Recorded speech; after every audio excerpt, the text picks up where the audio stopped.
So a patient who's afraid to go out and work, we might say, okay, let's give you a certain amount of time where we can discuss that together. But can we agree that in 2 months, you will have found something that you begin to go out and do? That's a little different from the borderline patient where you might say, I think you're probably able to go out right now and begin to find something. Or my most classic example, that patient who I re-diagnosed as narcissistic personality, who idealized me for 2 weeks and then devalued me. When I got to the contracting with her and I said, this therapy happens when we meet 2 times a week. And she said, well, why should I meet 2 times a week with you? How do I know if you're going to be any good? So what we notice here, and I forgot to mention this explicitly, usually the narcissistic patient experiences the contract as you're trying to exert your power over them and force them to submit to you, like they have to submit to a tyrannical leader. So sometimes to counter that, we say, well, let's give it a little time. Let's see how it works. You're willing to meet once a week. I'm still recommending twice a week, but let's see how it goes.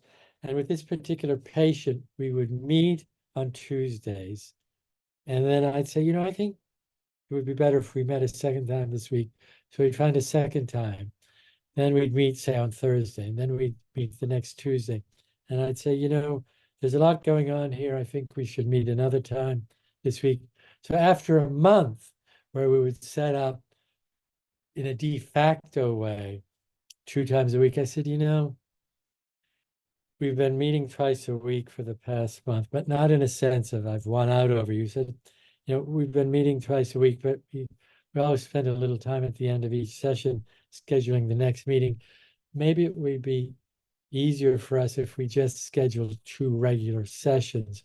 So you see how this gave the person a little flexibility and a little room to maneuver and kind of avoid that feeling she was being forced to submit to a tyrannical ruler. So with some people, we're more flexible because we think otherwise they would just leave to, drop out of treatment. But if you have a more seriously ill patient, somebody with acting out in the forms of substance abuse, dishonesty, antisocial behavior, with those kind of low-level narcissists, we need more structure in the contract. We need drug screens for drug abusers.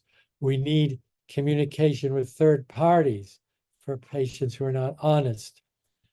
We might need ways of monitoring their outside behavior. You say you're going to school, bring in the feedback you get from, bring in the reports you get from your teachers. So this, again, sounds very foreign to most psychodynamic therapists, but we feel it's necessary. And I don't know if I said this in an earlier meeting, but when we say to a patient, and I'll talk